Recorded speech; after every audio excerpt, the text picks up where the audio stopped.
Hey everybody, Corey from Aquarium Co-op. Got Steenfott Aquatics, bigger than me, I gotta raise the camera. Steenfott Aquatics here. That's right. We're gonna do another fish room tour. It's been at least 6 months since we've been here. I've already seen fish that I didn't know he had. That just proves that I don't watch enough of his videos because I didn't know he had that, but gonna geek out here pretty hard. Let's get started. So the low boy has changed. What are we doing in here now? So the last time you were here, they were multis, Neolampert multifasciatus shell dwellers. Now this is a Pleco tank. This is a female Spatuloricaria right here. Because that's the fish I didn't know you had, because I've been wanting some of those myself for a long time, but they too rich for my blood. I got a good deal. Plus all the store credit I get from the tank below there. Here's the big male over here, and then another female in front. The male's got the really crazy tail. Yeah, he's probably 5-6 inches. Well, it's moving that snail on the coconut. That's way longer, yeah, it's like 6 inches. Are they a brown slug like that all the time, or at night are they more out? No, they're like that all the time. The nice thing about them though is when I throw food in, they're actually pretty, I wouldn't say food aggressive. Just, do they like to eat? They like to eat. Do they ever burrow or anything? No, I've never seen them. So he did do that, but he never actually burrows. Pit or something like that. They just look like, I guess I just feel like they would burrow in and then like have their eyes out, but apparently they just let snails crawl on them. Yeah, they do that too. That's hilarious. And then there's a Galaxy Pleco under that big rock. You can just see the spots. Oh yeah, if my shirt wasn't in the reflection here, I'll duck That's down. the one where I couldn't remember the scientific name. Yeah. Did you collect these rocks? Yep. Nice. Must be nice to leave the fish room every once in a while. I wouldn't know what that's like. I don't know, I like the top-down view of this tank. Yeah, it's really cool. I feel like you can't put the top back on because it's just too cool. Yeah, fortunately I have to. Oh, look at that. Multi-fry? Is that what that is? Yep, I didn't get them all. There's probably half a dozen in there. The sunlight is awesome. I wish I had. I mean, I do have sunlight, but it doesn't come in my window right, so it's kind of useless for me. Ooh, look over there. You can see the rainbows in natural sunlight. That's like my holy grail. I wanna like a greenhouse just so I can view that on the daily. Because like the Maboo puffer there doesn't look any cooler in sunlight, but rainbows do for sure. So let's go talk about this tank since I'm already looking at it. Now I can block all the sun. So for anyone that's following, this is the tank that I was treating for blue-green algae or cyanobacteria. Looks like you beat it. Yep, it just took a lot longer than I thought it would. And what do you do to beat it? Erythromycin. Okay, and how many treatments did it take you?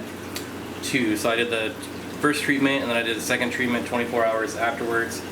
And then it took almost a week for it to actually give it Okay. a bit. So what I do typically is I do that first treatment, I just let it sit for a week, and then if it doesn't get it then, I'll do the second treatment on that. Depends on how bad it is, but you know, for those that don't know what it looks like, it kind of looks like this in the substrate here, even though like just because you have that doesn't mean you'll ever get blue-green algae. It's just in substrate, sometimes you can see it. It's mostly when it starts covering everything that it's a pain. It's not harmful to fish, at least I've never had a harm fish. It's just horribly unsightly. Yeah, it's harmful. And it stinks. It does have a smell too, but they pretty much wiped out my plants, but they're starting to come back now. It's got some green in there again. And then so Maboo puffer here. How long have you had it? I always say it's a he, but maybe you think yours is a she. I don't know. I call him he. I call him she. It just depends on the day. Let's see. I would say 4 months, maybe. Okay. And what are you feeding that guy? Mostly snails. And so, here's the controversial question. Are you feeding him Malaysian trumpet snails? No. Okay. Because I do, and I don't have any problems, so. But on the internet. I don't have enough Malaysian trumpet snails to feed them. However, I do have enough bladder snails, or whatever they're called. Sure. Pond snails. And then the dwarf neon rainbows, you were telling me they like Gary Lang's strain or something like that? Yeah, so this is a member from the club who was breeding them and got the either eggs from Gary Lang or fry from Gary Lang and then was breeding them. So they are sourced from Gary Lang. Nice. I think mine died of old age. Like I got a group when he came to talk a couple years ago, and they ended up living with my turtles, and the turtles were fine with them. And then I think they literally just died of old age at that point. Because, well, I did sell some to someone at the store because they were like really wanting them. I was like, well, they're just kind of living with my turtle. I just look at them, and he wanted to spawn them, so some went there, but then the rest just lived out their age in turtle land. So. And then what do we got down here? I'm going to go down low because I don't know what's in this tank at all. Besides cool Looks like, rock. Nothing. So. Ooh. Yeah. Yeah, that's not even the good looking one. Is it Calvis or Compresscept? That's a Copodochromis. So there's like 3 fish in there. There's 2 fish. Okay. There's Copodochromis and then there's Pseudotropheus aurora. Huh. Like in the tank over here,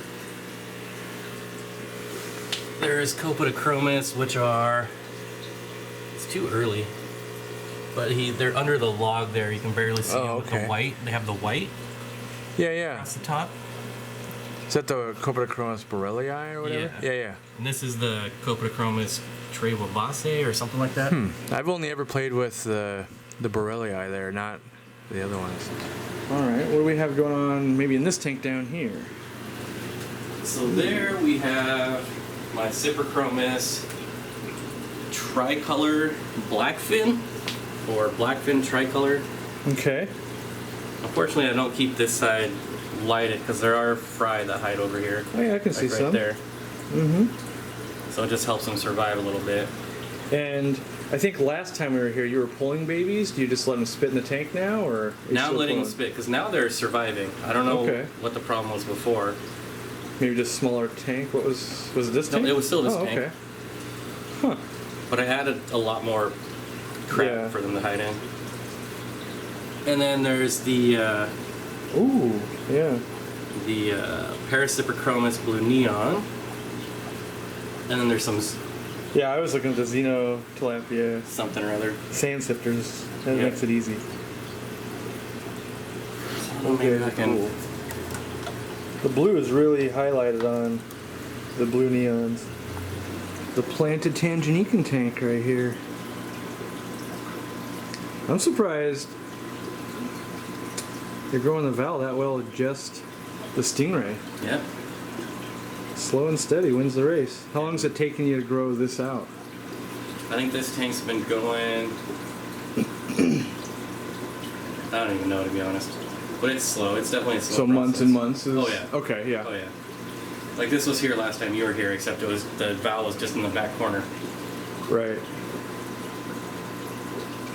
So yeah, Yeah. just the Stingray, really dirty tops, and it still manages to spread. That gives me hope. 'Cause the Val with the Africans I was doing, it just never took off, and it's because I think I put it on camera. That's the I was like, watch this, we're gonna do this, and I've done it 1 billion times, and yet it just, I mean, it's not like it died off, but I put a good light on, I'm fertilizing, it should have like carpeted out by now. You know, it's one of those, dang it. So it was about 3 months before it even started spreading, and that's coming supposedly from a tank, like a Tanganykan biotope Right. tank, or the high pH jungle valve. Mm-hmm. Lots of babies of the Julies. What kind of Julidochromis are those? Do you know? Malaria, Okay. that's how you pronounce it. Yeah. I almost order like these and multis. A lot of these tangs almost every week, and I'm like, I don't know if I want to breed them. And then I see them, and then I'm like, oh, I want to breed them. A lot of people want them, just not locally. That's the problem. Right. They're super cool fish. This is one of the breeding ones. I think that's actually the breeding pair right there. Okay. So that's where the babies come out of every so often. Mm-hmm. I'm really disappointed in my pair of gold ocellatus. Yeah. Never even seen them attempt to spawn. These are the fish I think you need to breed the most in your fish room. I think about these fish at least once a week. These rainbows. I've checked the the wholesale list, I swear, like every week since I've been here. And I can never remember the name of them, but aren't they like the pygmy? Pygmaeus. Pygmaeus, yeah. Scientific. Pygmy is the common. Yeah. Those things are just amazing. And I don't know how they haven't bred in there, but they never have. They're always flashing, they're always sparring. Looks like the one's turned into like a grandpa. It's getting old. Getting that big hump. But yeah, there's a girl right there. Yep, 3 males, 2 females. Are you spawning the Plecos in there? Yeah. Is that super reds? Yep. Yeah. Don't have to use a fancy cave. That's a piece of PVC right there. I swear, you don't have to use anything for bristlenose because I've had them spawn on the gravel before. Yeah, me too, honestly. They don't care. And here we've got a saltwater tank. So Ooh. Soon to come, I'm sure. You're not going to leave them in this display tank? No, that sweet display tank's gotta go. There's a lot of them in here, though. Let me, oh yeah, there's at least It's like a 200 fish. pond. Yeah, it's like a pond in here. I should get some of these before you put them in the 55. Because once they're in the 55, we'll be way too lazy to catch any. So here's one of my favorite parts. That you're proving, well, I don't know if you're proving me right, but I'm pretty sure you're proving me right in that a sponge filter, while it brings in oxygen, also brings in CO2, and that is why I maintain that you can get plants purling with a sponge filter with high light. Are they pearling? Yeah, unless you just did a water change before I got here. No, that water's pretty cloudy. Yeah, so like all your guppy grass is purling. And so purling to me is kind of, it looks super awesome, but it doesn't mean what people think it means. So most times people think purling is like, oh, those plants are crazy happy, but we can do that in a couple of ways. Like we can just change water, and sometimes when you bring in cold water, like right now it's winter, if we put cold water and we heat it up quickly in a hot water heater, once you put it in the aquarium, cold water holds more oxygen than warm water. And so what happens is it looks like there's a ton of bubbles and stuff because that has to gas out because we warmed up the water. And so then that's why a lot of times when we do a water change, we're like, look, they're purling, they're so happy. And really, we just brought in oxygenated water. So the sponge filter kind of does the same thing where it keeps you at maximum oxygen. And then because the plants are happy and they're making any amount of oxygen, it's more than it needs. So that's where you get tons of bubbles on everything. That being said, I still like it as a metric because you know that if they never pearled at all, you have really no idea if they're growing unless you see them growing. But here you know that they are photosynthesizing because they're producing oxygen. And I believe, with no scientific proof at all, that air, like an air stone or sponge filter, while it dissolves in oxygen, it also dissolves some CO2 from the air. And so that's why I think they don't run out. Makes sense. But I've done no scientific proof on it other than I've been able to pull off purling with sponge filters, and the internet would say that's impossible, you have too much surface agitation, that could never happen. And I've done it a few times, and I'm seeing it right here as well. And so that's how I know it's, totally attainable. I think for the joke reel, we should watch you try and clean that sponge. I've never cleaned it once. I don't have to. Look at all the shrimp doing it for me. I know. Well, I'm just thinking, you could never get all those shrimp off, and then I've had that sponge filter before. You need like a hefty sized garbage bag to get that thing out of there, and it's a beast. But yeah. And then there's all the guppies. I mean, I'm a little jelly that you have this many of them, because that's what I miss. I kind of want to do my fishing with some more bigger tanks, because I love this look. I think I saw in a video you oversold or something like that a few weeks ago. Yeah, so I've been rebuilding this since January. In December, I sold through just a ton of them. Yeah. It'll be cool because I know you're not selecting for any genes, so like in a year I'll be interested to see if they've changed more to like just normal mixed or... But I mean, you should sell me that female right there. No way. That's one of my good ones. Yeah, that female's amazing. So I don't necessarily select, but I do pull out the worst looking ones when I sell them. If that makes sense. No, I recommend everyone do that. So like this one right here, this black one, Mm-hmm. that would be a goner. This one here that's got black in the fins. I try to keep it as red as possible. That's how I sell fish too, and you know, people get a little weird about that when I'm at the store. I'm like, well, these are the worst ones, and they're like, oh, well, I'm like, no, these are the worst of the best, you know, like, but it doesn't make any sense to me to bring in my absolute best, because then each generation, my overall quality would just get worse. And I'm thinking, well, if I'm gonna hunt and peck here, I may as well take out what I consider what I like the least out of this tank. Well, and in my experience, someone's gonna like this black spotted one. Mm-hmm. Just as much as someone else is going to like one that's fully red. So they both still sell. So I might as well get rid of the ones that I feel are less quality. Well, I always think it's in the eye of the beholder, right? So when you're judging those two fish next to all of these, you go, oh, these are the odd ones out. But if you were just to take 4 fish and they were all 4 different and put them in a tank, people would go, oh, that one's cool, that one's cool, that one's cool, that one's But when you judge them against the rest, that's when they become inferior. I think this one's cool with the black spots on the tail. Yeah. But I would still get rid of it because, like I said, I'm trying to keep it out as red as It's a good looking possible. female. Yeah, there's a couple really good looking females that I'm... See, I don't even think you should get rid of those. I think you should start another guppy colony with those. That's what I want to do, but I want to do it... I'm not sure how I want to do it yet. I would just be pulling the females because... I don't know, I guess I find it hard to find good looking females, big tails, all that kind of stuff. And I never see that in just assorted fancy guppies, so yeah. You should And like this female here, she's gonna get really big. I can already tell. Mm-hmm. There's a couple of them in there. It's got, I believe it's got the Steenfott gene, right? Yeah. Oh man. I can't believe you catch Plecos out of here though. It seems like a nightmare. Oh, it's not as bad as you think. I just dump in some food and then scoop them up while they're eating. So, I've never asked this, but I have to assume, knowing your fish room, this has got to be by far your most profitable tank? It's my only profitable tank. That being said, it's also the only tank that I really sell fish from. Right.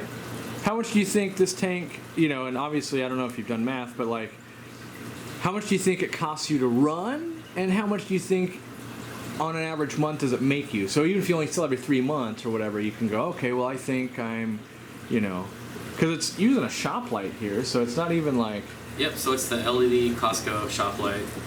I'm running off 2 sponge filters, so that's pretty much nothing. Mm-hmm. The food is nothing. What do you feed these guys? So in the morning, I use your fry food. Uh-huh. And then at night, I feed the Plecos with wafers, rapashi. Rapashi is probably the most expensive part, obviously. And then canned green beans.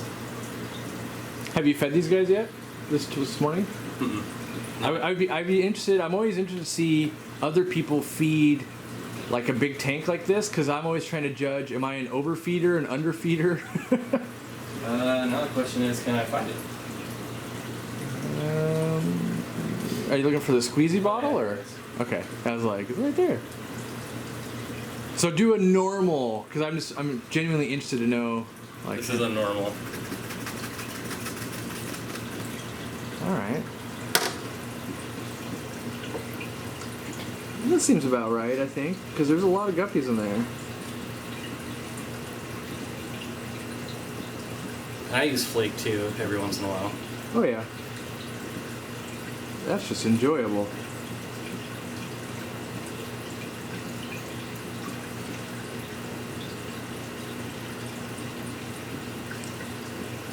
Do you think the Plecos get much of that, or it's only the rapashi that's fueling the Plecos? Oh, the Plecos will come out and get it. Okay. I don't know if they're actually getting it, but they'll smell it and come out. Right. When I do flake, they'll get flake. Mm-hmm. Because the flake is so huge, the guppies can't eat it. I need this tank in my life. I mean, I say that about all guppy tanks, though. I want like every guppy strain, but I want it in big tanks with thousands of them. Like I want to do another tank like this with different shrimp and different guppies. Mm-hmm. You should do it. Well, we need to get in here and just tear this room down. I know. That's what we need to do. Like, you need to set a date, and then I'll take, like, a day or two off of work. Well, no, I'll film it, and then I'll claim as, like, I'm working. And we'll actually move some of the stuff around. Because, I mean, there's still room to walk in here. I mean, it's not right. Barely. When I'm doing tank maintenance, it gets pretty tight in here. I believe it.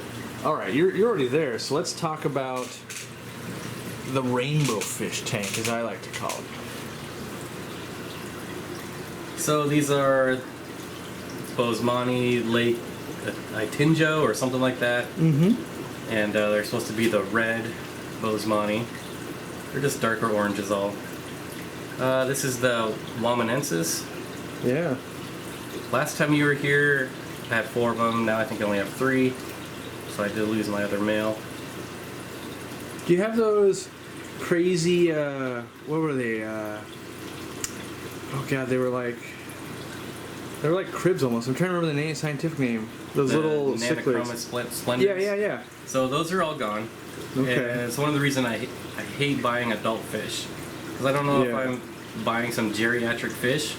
And they were all wild caught, right? Yeah. Yeah. I mean, I had them for a long time. Those are just known to be crazy hard to spawn and keep. Well, not keep. Well, yeah, keep even.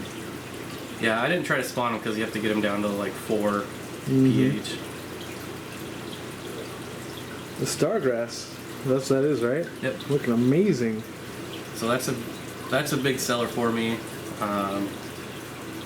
At the local store, or are you shipping that? I do ship that every once in a while. Mostly locally though, just because it's so much easier. Mm-hmm. I do have an outbreak of hair algae that I've been dealing with. Yeah. Some people may have seen. I don't worry about hair algae too much though.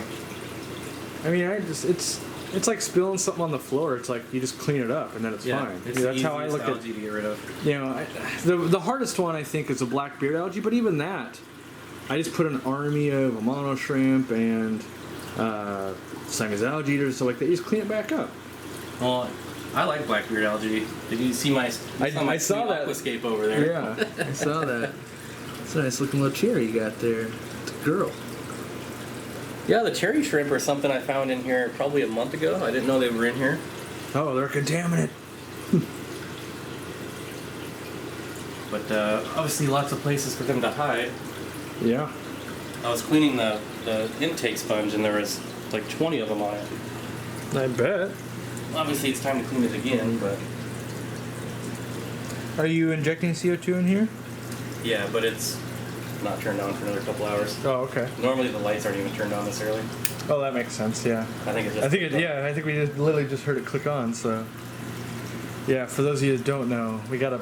Well, I'm gonna quote super early, but I had to get up like 7:30 to take a shower and get here and do this because we're getting to be busy. We got schedules. It's horrible, but I wanted to get this done. We put it off for months now. So, all right, let's upgrade from baby rainbow tank. I call this baby because it's only 40 gallons to absolute amazing. So obviously loving the Willow Hydro. Yep. That's a recent addition. That wasn't here last time you were here. Yeah. And then I swear everything brightened up in color. Like the Parkinsoni, I swear, are twice as bright. Ooh, I didn't know if you had the zebra loaches. Those are good. Yeah, I got those at the GSAS. They look super good. Like, I don't know, just super bright and colorful. Like they're enjoying this exact tank.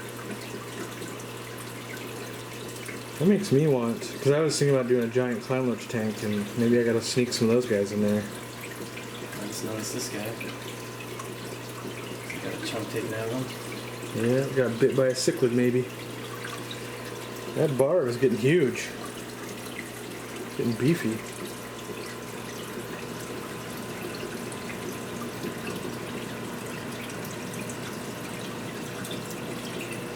Yeah, I think I'm going to try to find a new home for the barb. Yeah. He's just getting too much of my plants. What kind of rainbow is that guy? The biggest? turquoise? No, the one behind it. This I like. think that's the parva. Or Wow. like call it the sunset rainbow or something like that. Does he? Oh, same as this one right here. Yeah, there should be 2 of them in there. They sure do color up pretty nice. I'm pretty sure that's the parva. Yeah. They remind me of the same body shape as like the Bleeherai or something like that. Which I think there's one in here. So there should be. It's hard to know. This is like these are like an Axelrodi, the yellow one. Is that what Yep. that one is? Yeah. Okay. Yeah. These Myrinae or whatever you said they were. That blue eye keeps catching me. Like Yep. they look cool. That's the common name, the blue-eyed cichlid. Yeah. No fry this time. If you guys watched the old video, I think there was a batch of fry right in this. Yep. And we'll definitely link to that. You know, so you can watch what it looked like time ago. Yeah, this tank looked a lot worse the first time you were here. Well, basically there was no plants, so. I like this gravel. Did you put that in to like make it look like a riverbed or? So this tank started with sand in the middle and then kind of gravel coming out both sides. Mm-hmm. But the cichlids have done the rest. I think it looks cool because to me it just looks like, you know, nature. This is 1 year-old epistogrammes. Oh man, yeah. The male didn't make it. Dang.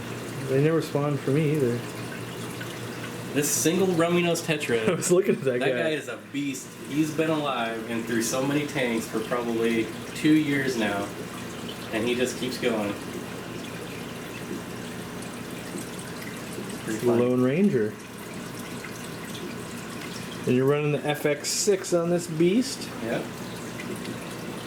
Which last time I think we were here you had the sump going. Yeah, that sprung a leak. There's another Nicholaside. Oh yeah, right there. So that's the king male right there. Big kahuna. Yep. And then these Cories are amazing.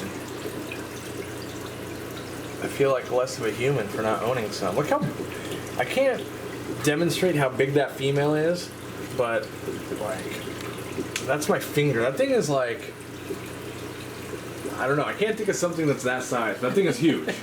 Yeah, they're monsters. I'll be pulling them out to breed pretty It's not soon. like a size of a bratwurst or something, but that thing is thick. That's all I can think to describe it. That thing is a beast. So here's Bob showing off, getting natural sunlight to his fish. Ugh, I'm so jealous. Like it makes it hard to film, like you're seeing all these reflections, but if you weren't watching it through film, you wouldn't see the reflections and the fish look amazing because they're getting natural sunlight. Look at that Rusty's holding back there. I assume that's a Rusty, yeah? Yep. Big bristle nose on the back right. There's the Oh yeah. Synodontis there. What type is that kind? I knew you were going to ask me that. Well, it just looks like... Brichardi. Okay, yeah, because that's what I don't see normally. Yeah. 2 of them in there. We could drop some food in there, Alright. maybe. That would have been amazing if you went to set it on that top and the top's not on there. Like, oh no.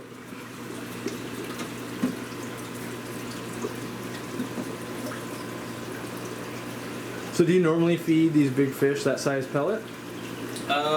So I use that, or also use the bigger pellets here from Aquarium. Okay, are those like gold or something? Yeah.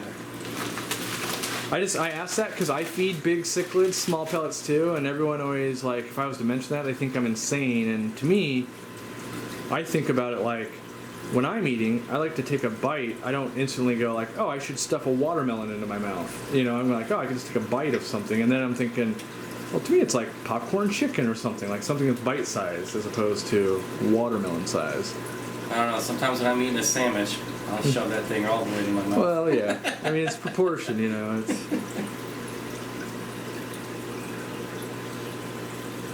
So probably should have showed them first, but there's a Neolamprologus Tetracephalus Yeah. who spawned in that cichlid Nice. stone there, but she's probably out eating now. Right. The Trets are cool. That's for you. Those of you that don't know, there's these blue and black striped fish. I always think they look like miniature frontosas. They don't get the hump on the head, but I don't have the best lighting, and the sunlight washes out all the blue, but yeah. normally they do look a lot better. And then I'll ask for, because we haven't been here in like 6 months or whatever, the update. Are they still remaining peaceful and stuff? Mm-hmm. Even during spawning. Because I swear, if you were to read up on the Trets on the internet, like, if you were to put your arm in there, you should come back with just a bloody stump. Because they just say they're the meanest fish on the planet.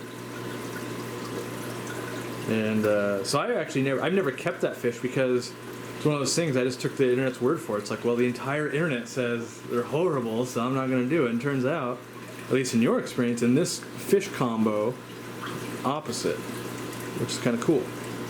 Yeah, so that's the only thing in here that would be classified as aggressive besides the ruby green. Mm-hmm. Yeah, the Victorian. Even he hasn't caused any problems for me. Yeah. But almost everything in here has grown up from fry together. Yeah. So you could go back on my channel and look at these fish when they're really small. And then with the plant here, that's how you filter right there. With natural sunlight. Ooh. That filter's been running over a year and I haven't cleaned it out once. Nice. Still does a good job. So here's fish room number 2, apparently. It's moved into the bathroom. And so he's expanded. I didn't even know he was doing this. But he's got 3 tanks. I'm just grabbing a flashlight real quick, but... Yeah, this is... Because I was asking... Oh, there we go. Yep, I saw him. I was asking where his zebra plecos were. Yeah, I was a little hesitant because, you know, it's always a little awkward when you ask, where's your most expensive fish? Oh, so if you come over here, you can see it. Back in the tube. Yeah. Kinda. They're so reclusive. That's the only reason I don't keep zebras, because I feel like I have the same odds of seeing a unicorn each morning as I do a zebra pleco. Well, that's why I have them here at eye level. Yeah. I do see them a little more. These are all 20 longs, yeah? Yep. And then yellow shrimp? Yep, from Lucas. These look good.